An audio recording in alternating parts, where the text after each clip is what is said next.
Hello, good morning. എല്ലാവരും എന്ത് പറയുന്നു? സുഖമാണോ? ഞങ്ങളെല്ലാവരും ഇന്ന് വീട്ടിലുണ്ട്. നല്ലൊരു ദിവസം. രാവിലെ നോക്കിയപ്പോൾ ഇലയെല്ലാം ഒരുപാട് കൊഴിഞ്ഞ് വീണ് കിടപ്പുണ്ട്. അപ്പോൾ സിബി രാവിലെ തന്നെ അത് ക്ലീൻ ചെയ്യാനുള്ള പരിപാടിയിലേക്ക് കടന്നു. അപ്പോൾ ഞങ്ങളിത് കഴിഞ്ഞിട്ട് മോൻ്റെ അടുത്ത് കോളേജിൽ ഒന്ന് പോകാമെന്ന് വിചാരിച്ചിരിക്കുവാണ്. അപ്പോൾ അവന് കൊണ്ടുപോകാനായിട്ട് ചിക്കൻ ടിക്ക മസാലയും റൈസും വേണമെന്ന് പറഞ്ഞ് അതുണ്ടാക്കാനാണ് ഞാൻ പോകുന്നത്. നിങ്ങൾക്കും കുക്കിങ്ങിന് താല്പര്യമുണ്ടെങ്കിൽ എൻ്റെ കൂടെ കൂടാം കേട്ടോ. ഇതാ നോക്ക്, പുറത്ത് ഇലവാരൽ തകൃതിയായിട്ട് നടക്കുന്നു.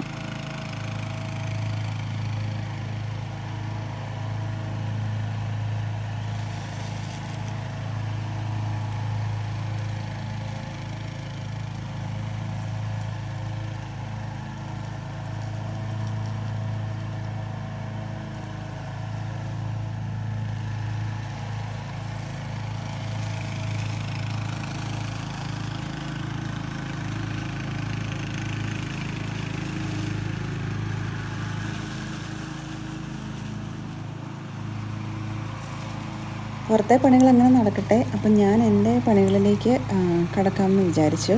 ചിക്കൻ ടിക്ക മസാല ഉണ്ടാക്കാൻ എല്ലാവരും റെഡിയല്ലേ? നമുക്ക് തുടങ്ങാം. അപ്പോൾ ഞാനിത് ഒരു 4 സ്റ്റെപ്പായിട്ടാണ് ഇവിടെ ഉണ്ടാക്കുക. അപ്പോൾ ആദ്യത്തെ സ്റ്റെപ്പിന് വേണ്ട ഇൻഗ്രീഡിയൻസ് എല്ലാം ഞാനിവിടെ പ്രിപ്പയർ ചെയ്ത് വെച്ചിട്ടുണ്ട്. അതായത് ചിക്കൻ 1/2 കിലോ. ഇത് ചിക്കൻ കഷ്ണങ്ങളാക്കി നുറുക്കി കഴുകിയെടുത്ത് വെച്ചിരിക്കുന്നതാണ്. ഞാനിത് എല്ലില്ലാത്ത ചിക്കനാണ് എടുത്തിരിക്കുന്നത്. അപ്പോൾ എല്ലുള്ള ചിക്കൻ ആണെങ്കിലും കുഴപ്പമില്ല. മാരിനേറ്റ് ചെയ്യാനുള്ള സാധനങ്ങൾ ഓരോന്നും ആഡ് ചെയ്യുമ്പോൾ ഞാൻ പറയാം. 1/2 കിലോ ചിക്കന്, lemon juice 1 teaspoon, ginger garlic paste 1 table spoon, Kashmiri chilli powder 2 table spoon, garam masala 1/2 teaspoon, cumin powder 1/2 teaspoon, 2 cup yoghurt, oil 2 table spoon. അത് കോക്കനട്ട് ഓയിൽ ഉപയോഗിക്കാതിരിക്കുന്നതാണ് നല്ലത്. പിന്നെ ഉപ്പ് ആവശ്യത്തിന്. അപ്പോൾ ഇത്രയും ആഡ് ചെയ്ത് മാരിനേറ്റ് ചെയ്ത് ചിക്കൻ ഒരു അരമണിക്കൂർ നമുക്ക് വയ്ക്കാം. അപ്പോൾ ചിക്കൻ അവിടെ ഇരിക്കട്ടെ. നമുക്ക് രണ്ടാമത്തെ സ്റ്റെപ്പ് നോക്കാം. അതിന് വേണ്ട സാധനങ്ങൾ 2 മീഡിയം സൈസ് സവോള ഞാൻ ചെറുതായിട്ട് അരിഞ്ഞെടുത്തിട്ടുണ്ട്. അപ്പം സവോള അരിയുമ്പോൾ ശ്രദ്ധിക്കേണ്ട ഒരു കാര്യം, ഒരേ വലിപ്പത്തിൽ അത് അരിഞ്ഞെടുക്കണം കേട്ടോ. എന്നാലേ ഇത് ഒരേ സമയം ഒരേപോലെ നമുക്ക് വഴന്ന് കിട്ടുള്ളൂ.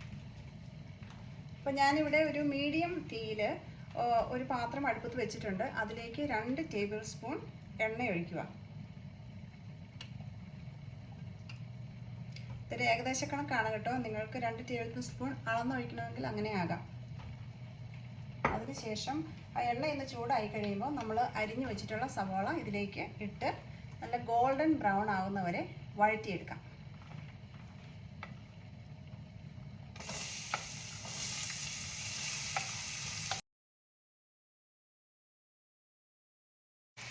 അപ്പോൾ നമ്മുടെ സവാള നല്ല ഗോൾഡൻ ബ്രൗൺ കളറായി വന്നിട്ടുണ്ട്. അപ്പോൾ ഇനി നമുക്ക് ഇതിലേക്ക് ടൊമാറ്റോ പ്യൂരി ആഡ് ചെയ്യാം. ഇനി നിങ്ങൾ ടൊമാറ്റോയാണ് ഉപയോഗിക്കുന്നതെങ്കിൽ ചെറുതായിട്ട് അരിഞ്ഞ് ടൊമാറ്റോ ഈ സമയത്ത് ആഡ് ചെയ്യുക. ഇനി ഇത് ഒരു 5 മിനിറ്റ് ഇങ്ങനെ ഇളക്കണം. ചെറിയ തീയിൽ വെച്ചിട്ട് വേണം ഇളക്കാനായിട്ട്. അപ്പോൾ ഇതാ നമ്മുടെ ടൊമാറ്റോ പ്യൂരി നല്ല തിക്കായിട്ട് വന്നിട്ടുണ്ട്. അപ്പോൾ ഇതിലേക്ക് നമുക്ക് തീ അല്പം കുറച്ച് വെച്ചിട്ട് അടുത്ത ഇൻഗ്രീഡിയൻസ് ചേർക്കാം. അതായത് നമ്മുടെ മഞ്ഞൾപ്പൊടി, മല്ലിപ്പൊടി, കാശ്മീരി ചില്ലിപ്പൊടി. അപ്പോൾ അതെല്ലാം ചേർത്തിട്ട് ഒരു 30 സെക്കൻഡ് നന്നായിട്ടൊന്ന് ഇളക്കുക. ഈ പൊടി ഒന്ന് ചെറുതായിട്ടൊന്നായിട്ട് പച്ചമണം മാറി വരാനായിട്ടാണ്. ഈ പേസ്റ്റ് മിക്സിയിലിട്ട് നന്നായി ഒന്ന് അരച്ചെടുക്കുക. അതിനുശേഷം നമുക്ക് സ്റ്റെപ്പ് 3യിലേക്ക് പോകാം. അപ്പോൾ ഞാനിവിടെ മീഡിയം ഫ്ലെയിമിൽ ഒരു പാനിൽ ഒരു ടേബിൾ സ്പൂൺ എണ്ണ ഒഴിച്ചിട്ടുണ്ട്. ആ എണ്ണ ചൂടായി വന്നു. അപ്പോൾ നമുക്ക് അതിലേക്ക് ചിക്കൻ ആഡ് ചെയ്തിട്ട് ഫ്രൈ ചെയ്തെടുക്കാം. ഇത് ഡീപ്പ് ഫ്രൈ അല്ല കേട്ടോ, വളരെ കുറച്ച് ഓയിൽ മാത്രം ഉപയോഗിച്ചാൽ മതി. അപ്പോൾ ചിക്കൻ കഷ്ണങ്ങൾ ഇടുമ്പോൾ അത് ഒട്ടിപ്പിടിക്കാതെ ഇത്തിരി അകത്തി ഇടണം. അപ്പോൾ മുഴുവൻ ചിക്കനും ഇങ്ങനെ ഒരു 8 തൊട്ട് 10 മിനിറ്റ് വരെ ഇടയ്ക്ക് 4 മിനിറ്റ് ആകുമ്പോൾ ഒന്ന് തിരിച്ചിട്ടിട്ട് ഫ്രൈ ചെയ്തെടുക്കുക. ചിക്കൻ എല്ലാം ഞാനിങ്ങനെ ഫ്രൈ ചെയ്തെടുത്തിട്ടുണ്ട്. അടുത്തത് സ്റ്റെപ്പ് 4. അപ്പോൾ ഇത് നമ്മുടെ ടൊമാറ്റോ പ്യൂരി ഞാൻ അരച്ചെടുത്തതാണ്. അപ്പോൾ അതിലേക്ക് ഞാൻ ഈ 1 കപ്പ് വെള്ളം ഒഴിക്കുവാണ്. അതിനുശേഷം നന്നായിട്ടൊന്ന് ഇളക്കുക. അപ്പോൾ തീ ഒരു മീഡിയം ഫ്ലെയിമിലേക്ക് വെക്കാം. ആയി കഴിയുമ്പോൾ നമ്മളിവിടെ വറുത്തെടുത്ത് വെച്ചിരിക്കുന്ന ചിക്കൻ ഇതിലേക്ക് ആഡ് ചെയ്യാം.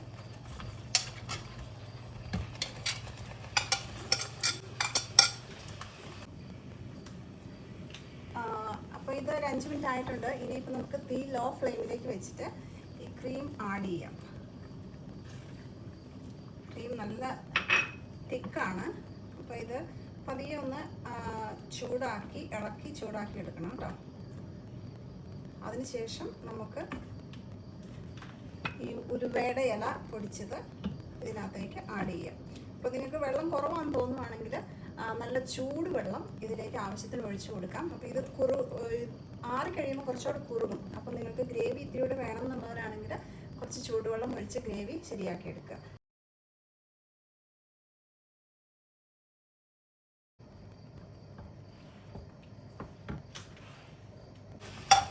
അപ്പോൾ നമ്മുടെ അടിപൊളി ചിക്കൻ ടിക്ക മസാല റെഡി ആയിട്ടുണ്ട്. അപ്പോൾ ഇനി പാക്ക് ചെയ്ത് ഞങ്ങൾ പോകാൻ നോക്കട്ടെ.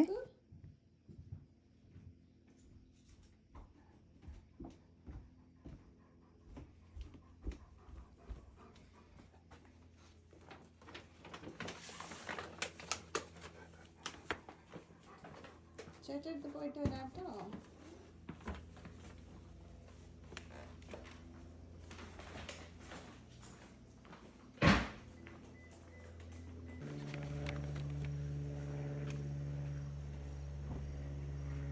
അപ്പോൾ നിങ്ങളും കൂടെ പോരുമല്ലേ? നമുക്ക് ഒരുമിച്ച് വഴിയൊക്കെ കണ്ട് അങ്ങ് പോകാം.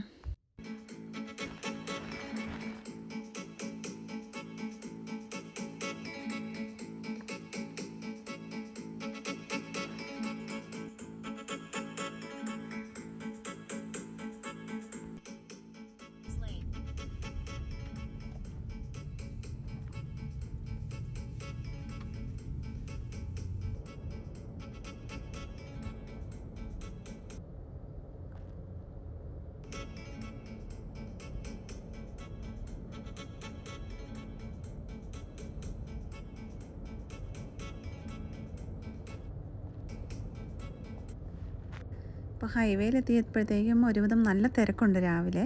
അപ്പോൾ എല്ലാവരും ജോലിക്ക് പോകുന്ന ഒരു സമയമാണല്ലോ. അപ്പോൾ ഈ സിറ്റി ഏരിയ വഴി ന്യൂയോർക്ക് സിറ്റിയുടെ സൈഡിൽ കൂടെയാണ് ഞങ്ങൾ പോകുന്നത്.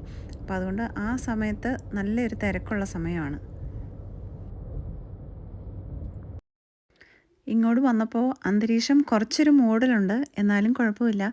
യാത്ര ചെയ്യാൻ നല്ലൊരു ദിവസമാണ്. അപ്പോൾ ഇതൊരു പാലമാണ്. നമ്മൾ ന്യൂയോർക്ക് സിറ്റി ഏരിയയിൽ കൂടെ പോകുമ്പോൾ ഒരുപാട് പാലങ്ങളുണ്ട്. രാവിലെ വലിയൊരു തിരക്കില്ല പാലത്തിൽ. അപ്പം പാലങ്ങൾക്കെല്ലാം നമുക്ക് ടോളുണ്ട്. അപ്പോൾ ടോളൊക്കെ കഴിഞ്ഞ് ഞങ്ങൾ ഇങ്ങോട്ട് വന്നതാണ് കേട്ടോ. നോക്കുവാണെങ്കിൽ കാണാം, അങ്ങേ സൈഡിൽ നമ്മൾ കാണുന്നത് ന്യൂയോർക്ക് സിറ്റിയാണ്. അപ്പം ദൂരെ ആയതുകൊണ്ട് അത്ര ക്ലിയർ ആയിട്ട് നമുക്ക് കാണാൻ പറ്റുന്നില്ല.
സിറ്റി ഏരിയയൊക്കെ കഴിഞ്ഞ് വന്നപ്പോൾ എല്ലാവരും ക്ഷീണിച്ചു.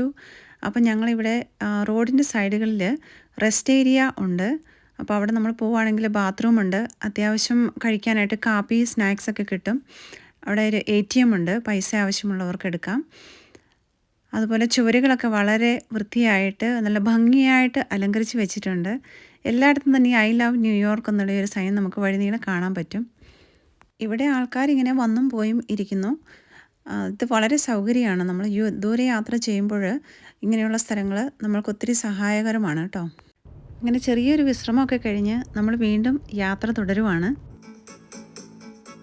ഈ റോഡുകളും മരങ്ങളും ഒക്കെ കാണുമ്പോൾ നമുക്ക് സംശയം തോന്നി ഇവിടെയൊന്നും ആൾക്കാർ താമസിക്കുന്നില്ലയോ എന്ന്. പക്ഷെ ഇവിടെ എല്ലാ ആൾക്കാർ താമസിക്കുന്ന സ്ഥലങ്ങളാണ്. നമ്മൾ ഈ മെയിൻ ഹൈവേയിൽ നിന്ന് പുറത്തിറങ്ങിക്കഴിഞ്ഞാൽ എല്ലാം വീടുകളും കടകളും എല്ലാം ഉള്ള സ്ഥലങ്ങളാണ്. അപ്പോൾ ഞങ്ങൾ മോൻ്റെ അടുത്തെത്തി. അവൻ വളരെ സന്തോഷമായിട്ടിരിക്കുന്നു.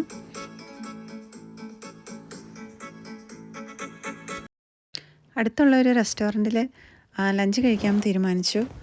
അപ്പോൾ അങ്ങനെ ഞങ്ങൾ അവിടെ പോയി ലഞ്ച് ഓർഡർ ചെയ്തു.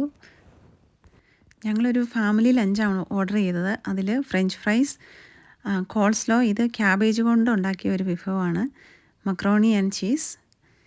പിന്നെ ഈ ട്രേയിൽ നമ്മൾക്ക് റിബ്സ് ഉണ്ട്, പോർക്കുണ്ട്, അതുപോലെ ബീഫുണ്ട്. അപ്പോൾ അതെല്ലാം എല്ലാവർക്കും കഴിക്കാൻ ഇനഫായിരുന്നു. അങ്ങനെ ലഞ്ചൊക്കെ കഴിച്ച് ഞങ്ങൾ പുറത്തിറങ്ങി. അവിടെ നല്ല വിശാലമായ ഒരു നദി ഉണ്ടായിരുന്നു, നല്ല തെളിഞ്ഞ ആകാശം, ചെറിയൊരു കാറ്റുണ്ട്, അധികം ചൂടില്ല. അതുകൊണ്ട് ഞങ്ങൾ കുറച്ച് നേരം അതിലൂടെയൊക്കെ നടന്നു. ഒരുപാട് പേര് ഈ നദിയുടെ തീരത്തോടെ ഇങ്ങനെ നടക്കുന്നുണ്ട്. സൈഡിൽ കൂടെ സൈഡ് വാക്ക് ഉണ്ട്. അപ്പം നല്ലൊരു സീനറിയുള്ള ഒരു വഴിയാണ്.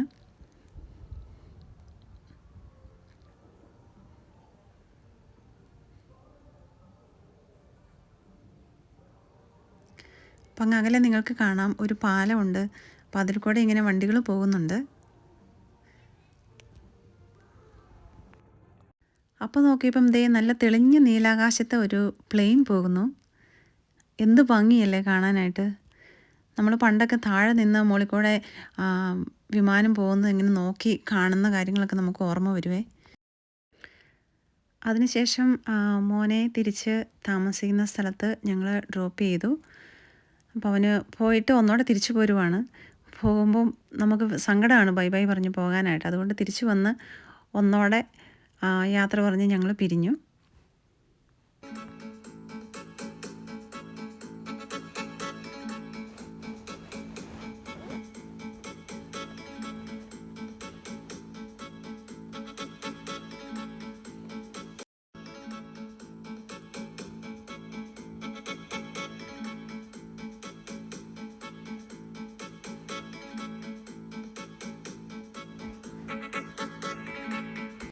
ഞങ്ങളുടെ തിരിച്ചുള്ള യാത്രയും വളരെ സുഖകരമായിരുന്നു. ഒരു പ്രശ്നങ്ങളുമില്ല, ട്രാഫിക്കൊന്നും ഇല്ലായിരുന്നു.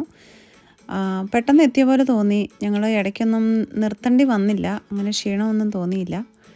അതല്ലെങ്കിലും അങ്ങനെയല്ല, നമ്മളൊരു കാര്യത്തിനായിട്ട് പോകുമ്പോൾ അങ്ങോട്ടുള്ള യാത്ര ഒരുപാട് ദൂരം പോലെ തോന്നും. തിരിച്ച് നമ്മൾ പെട്ടെന്ന് തന്നെ എത്തുകയും ചെയ്തു.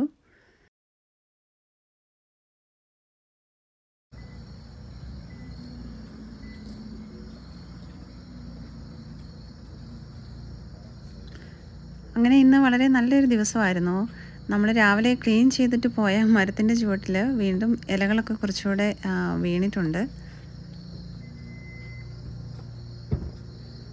അപ്പം ഞങ്ങൾ വരുന്നത് നോക്കി ടക്കറും ഇരിക്കുമായിരുന്നു. അവനും സന്തോഷമായി. അപ്പോൾ ഇനി വേറൊരു വീഡിയോയുമായിട്ട് ഉടനെ കാണാം. Thank you.